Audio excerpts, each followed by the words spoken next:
Bonjour et bienvenue sur Faso Diasporama. Je suis aujourd'hui en compagnie de Laetitia Bambara. Bonjour Laetitia. Bonjour. Vous exercez une discipline sportive qui n'est pas très connue par rapport au football ou au basketball. Vous êtes française d'origine burkinabé et vous résidez en France.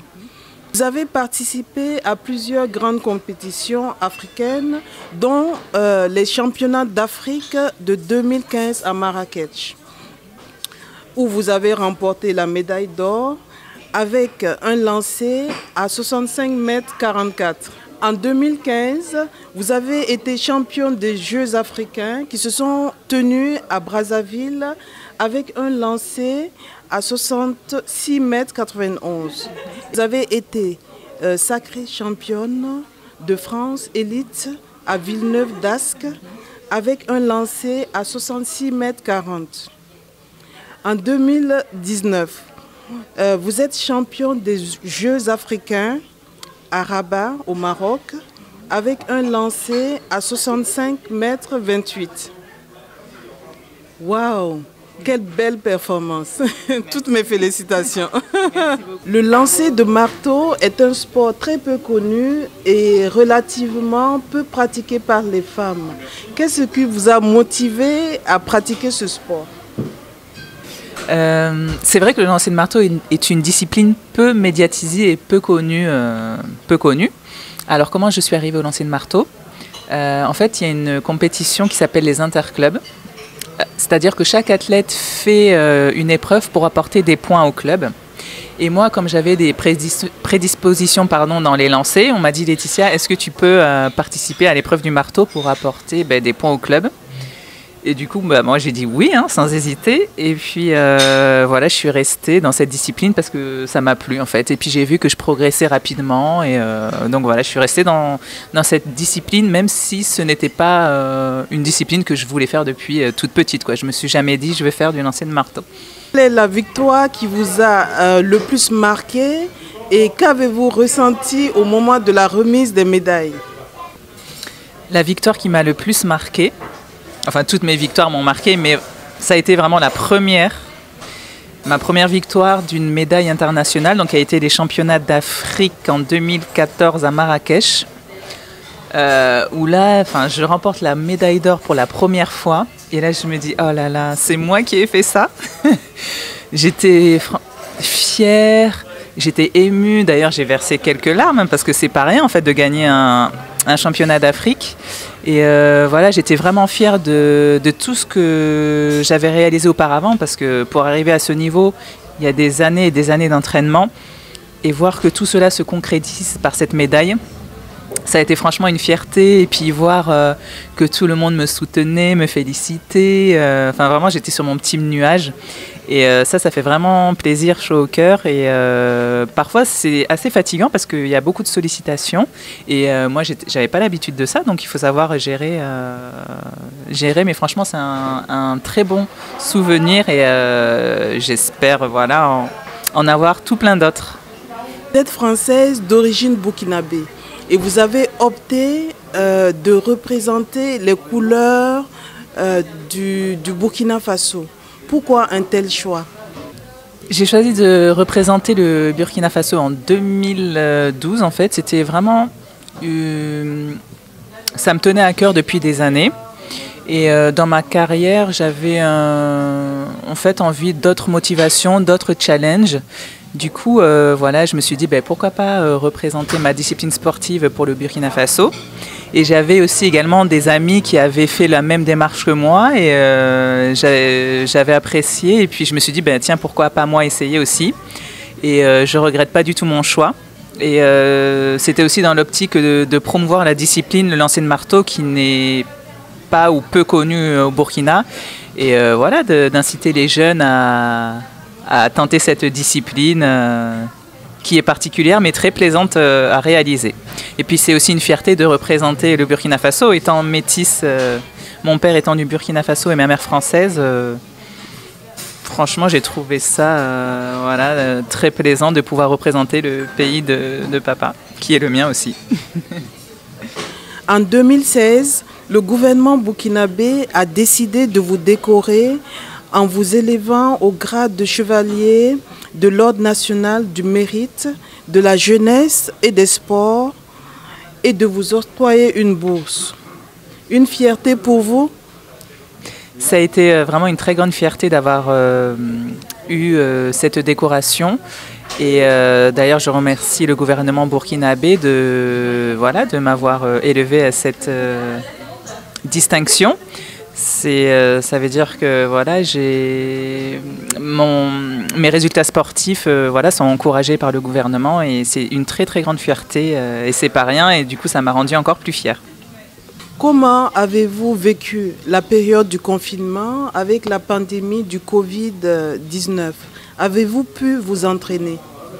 Comment j'ai vécu le confinement? C'est vrai que ça n'a pas été simple au début parce que c'est la première fois qu'on vit ce genre d'événement. Donc au début, j'ai eu peur d'avoir d'avoir le Covid. Et après finalement, je me suis habituée à ce rythme de vie.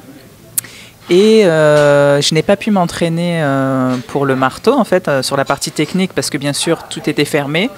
Mais j'ai pu, en respectant bien sûr les horaires du confinement, m'entraîner, essayer de conserver une condition physique, donc en faisant des exercices, du footing, des abdos, du gainage. Donc ça, c'est ce qui m'a maintenu tout au long du confinement. Mais je dois vous avouer que ça m'a fait pas mal de bien, cette petite pause un peu, une bulle d'oxygène, on va dire. Parce que donc je ne fais pas que du lancer de marteau. Je travaille à côté, donc mes plages horaires sont grandes et du coup, je suis tout le temps sur la route, dans les bouchons et c'est épuisant. Donc là, j'ai apprécié cette petite pause physique qui m'a fait du bien. Mais j'espère d'ailleurs que vous aussi, votre confinement s'est bien passé et que vous avez la santé. Quels sont les objectifs que vous visez pour la suite de votre carrière? Alors, les objectifs pour la suite de ma carrière restent les mêmes que ceux de 2020, puisqu'il n'y a pas eu de compétition suite au Covid. Donc, c'est bien sûr la participation et la qualification aux Jeux Olympiques de Tokyo en 2021 et les championnats d'Afrique en Algérie. Là, j'ai une petite revanche. J'avais perdu mon titre en 2016. Donc là, je vais essayer de le récupérer. Donc, ça va me faire un petit challenge. Voilà. Conseillerez-vous aux jeunes filles qui souhaitent embrasser une carrière comme la vôtre? Je souhaite qu'elles vivent, peu importe la passion, qu'elles vivent à fond leur passion. Je sais que c'est pas évident de pouvoir avoir du temps pour réaliser une passion, parce qu'à la base, moi, le lancer de marteau, c'est une passion, et c'est devenu après un sport de haut niveau. Donc au début, je leur souhaite vraiment de s'éclater dans le sport qu'elles réalisent, de s'amuser et après, parce que le sport de haut niveau demande beaucoup d'investissement, donc voir vraiment si elles en ont envie et puis aussi de persévérer dans l'entraînement. Et c'est avec justement le fait de persévérer qu'on arrive à un certain niveau. Mais je conseille aussi d'avoir quelque chose à côté, c'est-à-dire de poursuivre ses études. Parce que je n'ai jamais arrêté de faire mes études pour me consacrer qu'au sport. Pour moi, la priorité, c'est d'abord les études et après le sport. Le sport, c'est un plus, vraiment. Et quand on a ce plus, c'est vrai que c'est assez plaisant parce qu'on exerce sa passion, mais pour moi, les études sont très importantes. Comment appréciez-vous le développement de l'athlétisme au Burkina Faso ces dernières années? Et que préconisez-vous pour un meilleur rayonnement du sport burkinabé à l'international? Le sport burkinabé a bien évolué. Enfin, je parle pour la partie athlétisme, mais même dans d'autres sports aussi, on a eu pas mal de résultats. Après, on remarque que pour poursuivre une carrière de haut niveau, les sportifs s'entraînent pour la plupart en Europe ou à l'étranger. Et donc justement, j'ai vu quand je suis allée au stade du 4 août lors de mon voyage, qu'il y avait pas mal de jeunes qui s'entraînaient, donc ça fait vraiment plaisir à voir. Mais pour qu'il y ait un sport de haut niveau, peut-être qu'il faut des conditions et des moyens pour pouvoir arriver justement à ce haut niveau, parce que ça demande énormément de coûts financiers Et donc voilà, peut-être mettre plus d'aide dans le sport et pourquoi pas créer une structure qui regrouperait en fait toutes les disciplines avec des entraîneurs nationaux, des possibilités de se soigner, de faire des soins quotidiens, vraiment une structure pour voilà, une structure d'élite. Comment se déroule votre vie quotidienne en dehors du sport?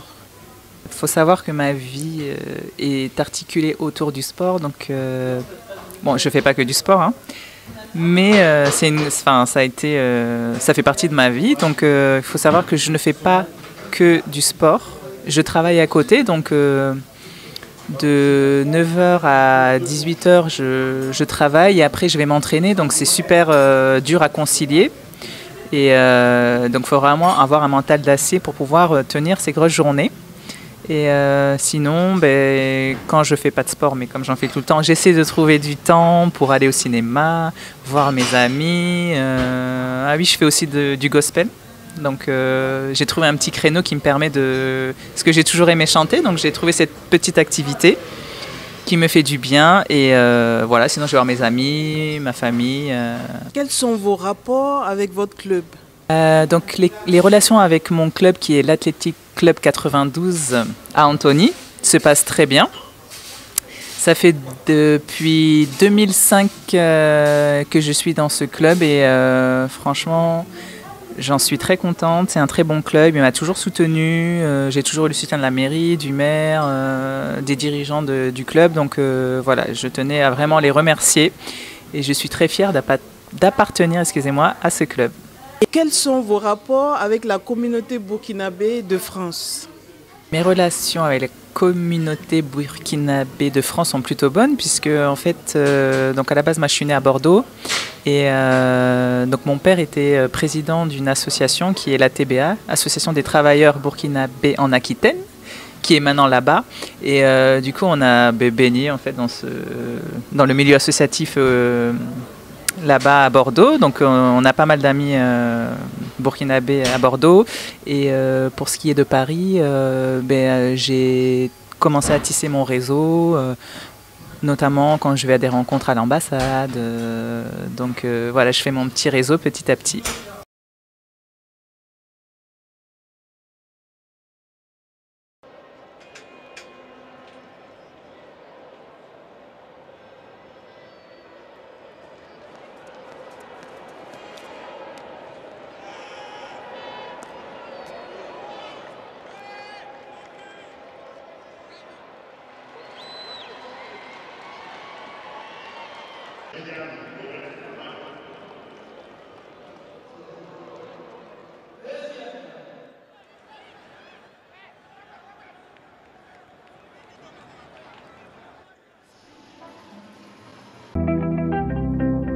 Bélier. Non, mais j'aimerais bien. Fiancé, non, mais je ne suis pas célibataire. Non, là, je peux pas répondre en fait. J'aime les deux pays, étant voilà métisse, j'ai des attaches dans les deux pays, donc j'aime les deux.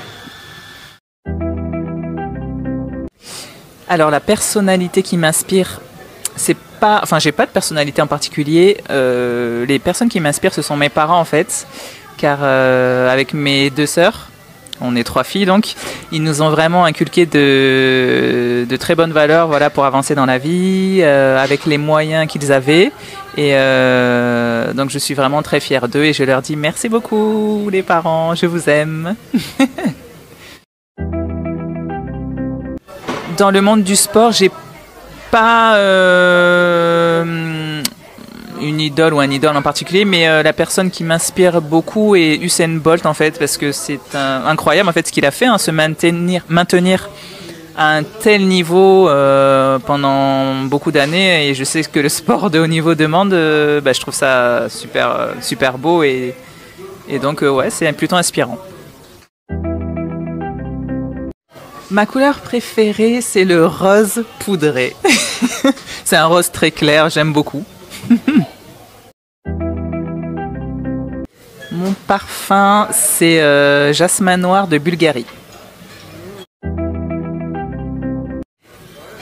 Alors, plat préféré. Alors moi, je suis très hamburger frites. Je sais, c'est pas bien. Mais le deuxième plat préféré que j'aime bien, c'est le thon à la sauce gombo. Ça, j'adore.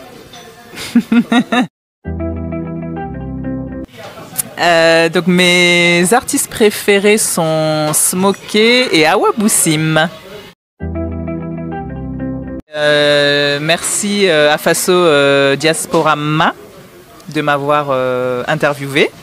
Et voilà, je souhaite plein de bonnes choses pour le site internet et puis les différentes interviews que vous pourrez avoir. Et je trouve que c'est une très belle initiative de votre part. Donc merci beaucoup, la Bibata.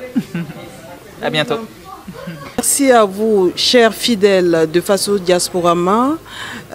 Si vous avez aimé l'interview, je vous invite à la liker et partager.